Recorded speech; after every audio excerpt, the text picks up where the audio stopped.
Greetings and salutations, fellow book readers. This is Mark, and the book I'll review today is Fathers and Sons. Before we continue, this is personalized limited edition of Fathers and Sons with leather cover designed and made by me. At the end of the video, I'll tell you a couple of ways of how you can get one for yourself if you are interested. Now let's get back to the review. Fathers and Sons is a novel by the Russian writer Ivan Turgenev, published in 1862. It is considered one of the first great Russian novels written before the great works by Dostoevsky and Tolstoy. Well, there was Dead Souls by Gogol, which I consider a great novel, and it was published 20 years before Fathers and Sons. Turgenev, like many Russian writers, was a great short story writer, many of them compiled into the famous collection titled Sportsman's Sketches. He also seemed to coin the term superfluous man, presented in the diary of a superfluous man. A superfluous man refers to a type of useless aristocrat, childish, confused, and unable to find his place and exist in society. Also lazy and because of it bitter. Dostoevsky presented superfluous man in his short novel Notes from Underground, Tolstoy in that of Ivan Ilyich, but I think it was done the best by Ivan Goncharov in Oblomov. I think another good example of the superfluous man is the French novel Au revoirs or Against Nature by Joris Huysmans. Turgenev came from a wealthy family and was well educated, spoke a few languages, and traveled extensively through Europe. It gave him a distinct perspective on Russia, a view from the outside as well as from the inside. It also made him appreciate the Western European progressive ideas conceived during the Age of Enlightenment, and it made him into a liberal, recognizing the need for deep reforms within Russian society. What is Fathers and Sons about? It is about the generational divide within families and external forces with different ideologies that are pulling its members in different, seemingly opposite directions. The novel is trying to show the struggle between appreciation for traditions and a need for change, progress. And the plot is a microcosm of the existential crisis that faced Russia in the 19th century. The underlying subject of Fathers and Sons is nihilism, more specifically the Russian nihilism, which was more active and consequential than its philosophical equivalent in the West. A bit of the plot. The son, Arkady, returns to his father's Nikolai's house after finishing university. He brings with him a bit older friend, Bazarov, whose nihilistic view of life clashes with Nikolai's brother's, Pavel's, romantic liberalism, eventually leading to a duel between the two. Later, Arkady and Bazarov meet two ladies, Anna and Katya, which brings out their distinct beliefs and approach to romantic love. And also, the two visit Bazarov's parents, where we are shown more of Bazarov's personality. Over time, the characters' different views, some extreme, lead them in different directions, culminating in happy for some and tragic for others finales. The novel concludes with an epilogue set 2 years later, where it describes significant changes the characters' lives have gone through as the result of their experiences. And that's the basic plot. What are my thoughts about Fathers and Sons? It is a great example of 19th century Russian literature. It was its greatest period, which produced some of the best writers and works. I would consider it more of a beginning novel for the people interested in that period in Russian literature, before diving into the somewhat overwhelming novels by Dostoevsky or Tolstoy. The original title in Russian is Отцы и Дети, which literally translates to fathers and children, while the discrepancy in the translation Maybe because the plot focuses on relationships between fathers and sons, and women are more of a background. Their influence limited because of the context of the time period. It assumes it is the fathers and the sons that are responsible for Russia's futures, the decisions that would impact the future trajectory of the country. But perhaps by using the word children instead of sons, Turgenev was trying to show the profound changes facing Russian society. He recognized the generational rift, a shift from a patriarchal world to a more equal society, where there would be less of a gap between the people in power and the rest. At least he implied a need for it. It is my speculation. In the novel, the younger female characters are more opinionated and sure of themselves, seeking knowledge, and knowledge leads to power. Nikolai and Arkady, the father and the son, represent two 19th century Russian generations, older and younger, and the divisive struggle that exists between them. I think this random quote from the novel sums it up in an amusing way. "You are an old pig," one of them said to the other, "and that is worse than being a young one." But they are not that different. They don't have strong convictions and their own ideas, and are vulnerable to the exterior social forces looking for converts. They are weak and because of it accessible to contradictory forces. Both are portrayed as somewhat of people pleasers, looking for approval and worrying about the opinions of others. And in the end, the son shows how similar he is to his father by embracing a life dependent on the approval of others. On the other hand, Pavel, the brother and uncle, and Bazarov, the friend, embody the two forces contradictory. To underline this, the first one is described as having short, close-cropped hair, and the other long and thick hair, somewhat of a traditionalist versus a rebel, the old and the new, even past and future, but not really, because they both are fighting to be the future, and they are dueling for control of Russian society. And there is an actual pistol duel between the two to emphasize the rivalry between the two forces fighting for control. A withered maple leaf has left its branch and is falling to the ground. Its movements resemble those of a butterfly in flight. Isn't it strange? The saddest and deadest of things is yet so like the gayest and most vital of creatures. Hostile discussions between Pavel and Bazarov show growing pressure in the Russian society and opposing forces pulling it apart. They are shown as the old and the new, the dying and the growing, but in reality it is the ever-going struggle for power, whether it is ideological, religious, or political. Death is an old story, but new for each person. Pavel is what we can label as a romantic liberal. He appreciates some Western values, especially the English aristocratic liberalism, but at the same time he likes and is proud of Russia, its history and traditions, and wants any external ideas to be adapted to the Russian identity. But unfortunately, Russia's time for reforms was running out. The English did their reformations back in the 17th century through the series of civil wars and execution of the king, and managed to save the monarchy. The French did the revolution and the killing of the king back in the 18th century, and still managed to maintain some kind of balance between the traditional and progressive. But the Russians waited too long. The process should have begun around the time Turgenev wrote Fathers and Sons, and perhaps the novel was a warning about the need for change, but it wasn't heeded. The people in power chose to ignore or even fight against the society's need for change.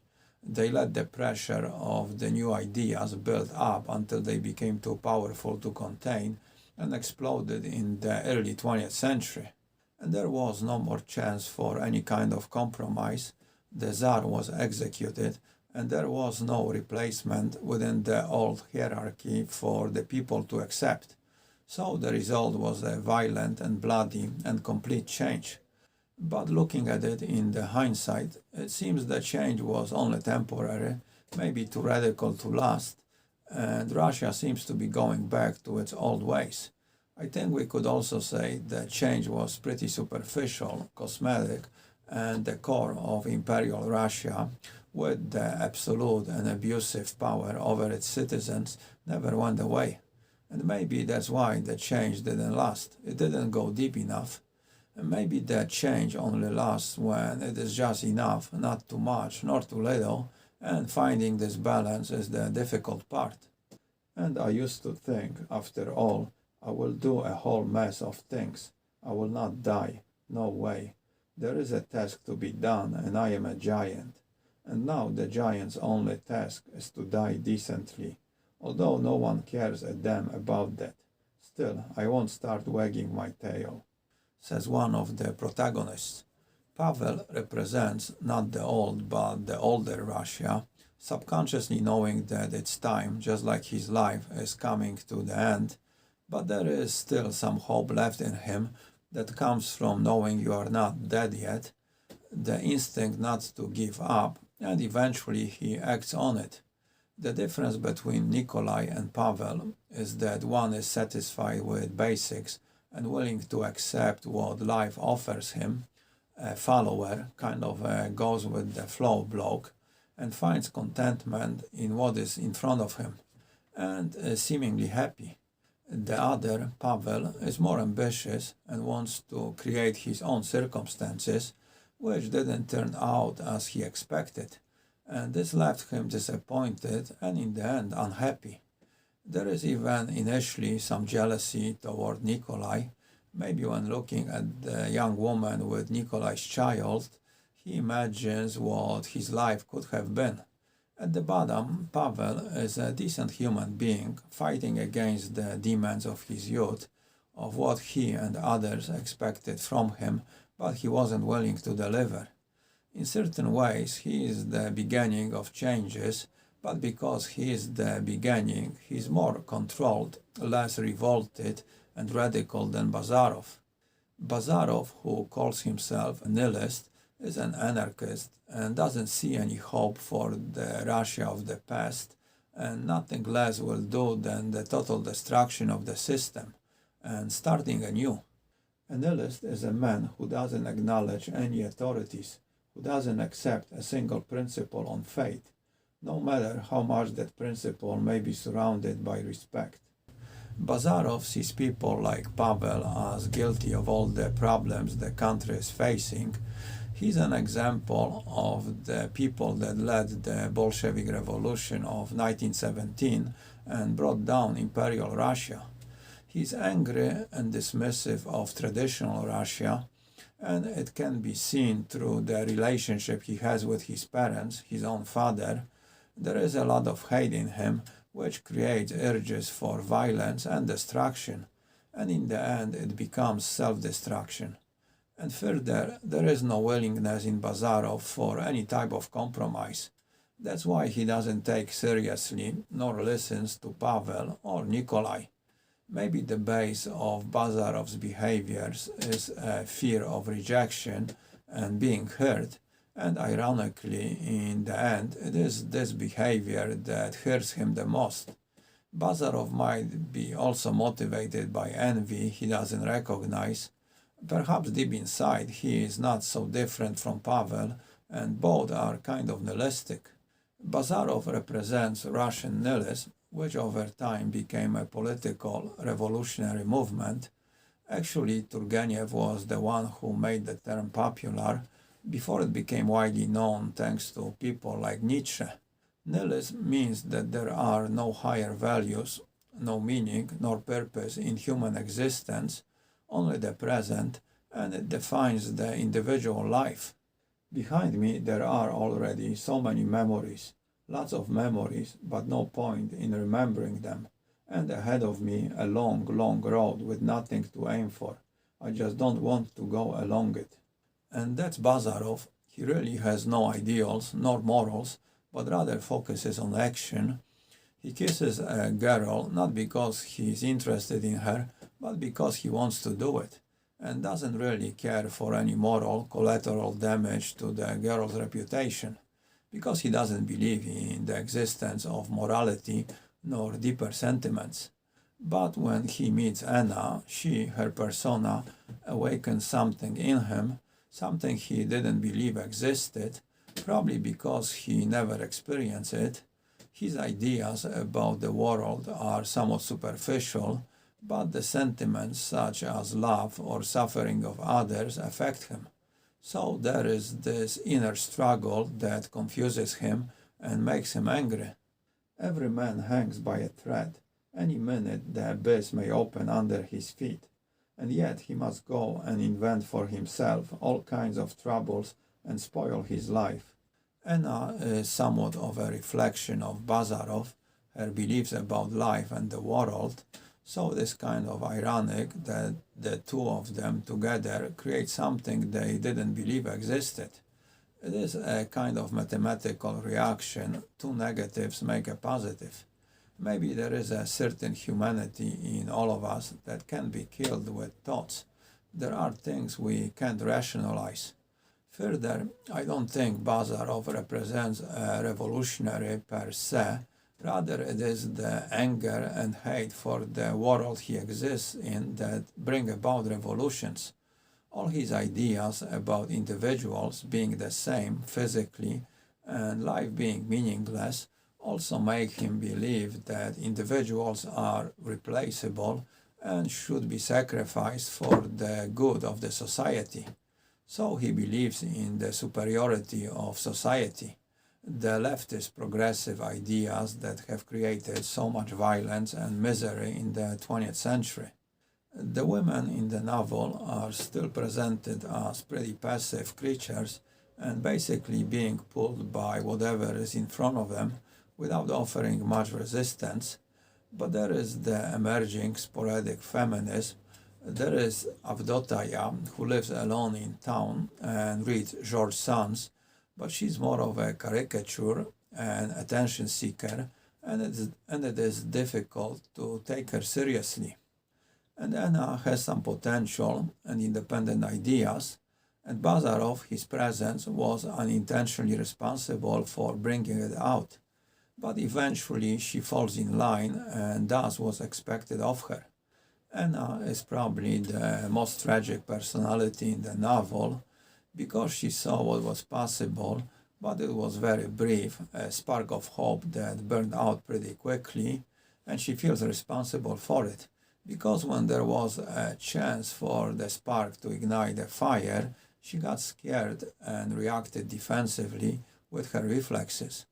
But maybe she doesn't really regret it, because it would go against who she was or believed she was.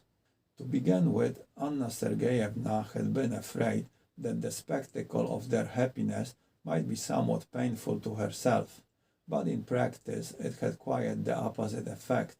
The spectacle was not only not painful to her, but it amused her, and in the end it touched her. Anna Sergeyevna was at once glad of this and distressed by it. Evidently Bazarov was right, she thought. Curiosity, nothing but curiosity, and love of ease and comfort and selfishness. Children, she said aloud, tell me, is love an artificial feeling? But neither Katya nor Arkady understood her. I think the important part of the novel is Turgenev trying to affirm or define the Russian identity, to identify the problems. There is the obvious influence of European ideas and values on the country, but they arrive somewhat late, and it shows Russia being somewhat backward, partly caused by being on the far edge of the continent geographically, and it influences the culture. Russia is both in Europe and Asia, but ironically it identifies with neither. Throughout its history, the country has been pulled in both directions. Peter the Great's ideas were to make it more European, and the whole existence of the Russian Empire was the continuation of his efforts. Ironically, it was the time when Russia geographically expanded into Asia, perhaps a mistake, not economic but cultural. The Soviet Union went the other way since it saw itself as a global rather than European power, actually in struggle with European values. Ironically, again, at that time, the Soviet Union had more geographic presence in Europe with its influence over Eastern and Central Europe. And after the fall of the Soviet Union, Russia was pushed further east geographically, and at the same time there were efforts to bring it closer to Europe culturally. And now, again, with Putin's attempts to acquire Ukraine and bring the country geographically closer to Europe, the counterforce is taking it farther away. Seems there is some kind of force that balances Russia to keep it in no man's land, somewhere between Europe and Asia. It shows how difficult, maybe even impossible, it is for Russia to find its place as a nation and culture. Perhaps it is similar to Turkey, its own struggle for identity. To sum it up, Fathers and Sons is a good read. It is a window into the existential problems that Russia faced in the 19th century, the question in which direction the country should go. In a certain way, it is an existential dilemma of change now so you can prolong your existence, because in the end you will die anyway. The only question is when and how. The struggle was kind of suicidal, and it is comparable to the West today. The old West is dying, it's terminal, and the question is how this process will influence the future and what kind of new West will emerge. The plot also relates to the general struggle between generations, the somewhat futile effort to understand the other's views and accept them. America of today is a good example. A man's capable of understanding anything, how the ether vibrates and what's going on in the sun, but how any other man can blow his nose differently from him, that he is incapable of understanding. There are a few adaptations of Fathers and Sons into visual media. I have seen Soviet-made film from the 1950s, a Soviet miniseries from the 1980s, which I found the most appealing, and also I have seen another miniseries, more recent, probably early 2000s, made for Russian TV. Since the book is not that long, I think all of them were a decent interpretation of it. But my favorite was the 1980s series. I love the Soviet and in general the films done behind the Iron Curtain, not political. It brings a bit of nostalgia for a few good things that were part of those times and that place. Okay, let's talk about the physical book. The book I am holding is a paperback which I transformed into a hardcover leather-bound edition. To make the cover I use grade A, naturally tan hide. I buy from a tanner in North Spain. It is the same leather Louis Vuitton uses to make his bags, so it is top quality. I do all the processing of the leather myself. First I designed the cover, and for this I used a painting of a 19th century landowner with his young son. It relates nicely to the theme of the book and the title. This is the back with the blurb, and inside the front cover I printed a quote from the book. If you want to see a more detailed video where I explain how I transform paperback into leather-bound hardcover, click on the link in the description. I will make a maximum of 100 editions of each title. Each one will be numbered and initialed, and the numbers will go in chronological order from 2 up, since number 1 stays with me. The price will be around $100, so if you would like me to make one for you, you can click below on my email and send me a message. I do not guarantee I will do it, since it will depend on the time I have available, access to leather, and if I can get my hands on the copy of the book. Now, if you're not willing to spend $100, but you still want the book, what you can do is click below on the PayPal link and donate $3 or more to my channel. And for every 100 donations, I will make a lottery and draw one name, and the winner will receive the book. So if you are cheap but feel lucky, this might be the way to do it. Also, your donations give me the extra motivation to make the book reviews, and I appreciate them very much, so thank you in advance. One more thing, when you make your donation, remember to include the title of the book you would like to win. The book itself is beautiful. Visually, it has a very nice texture. It smells great, and the more you handle it, the more beautiful it will become. And it makes a great gift for yourself or somebody who appreciates books. So if you want one, don't snooze, or you might lose. Well, that's it, so let's end it here. And until next time, keep your ear close to the ground and read a book. Adios.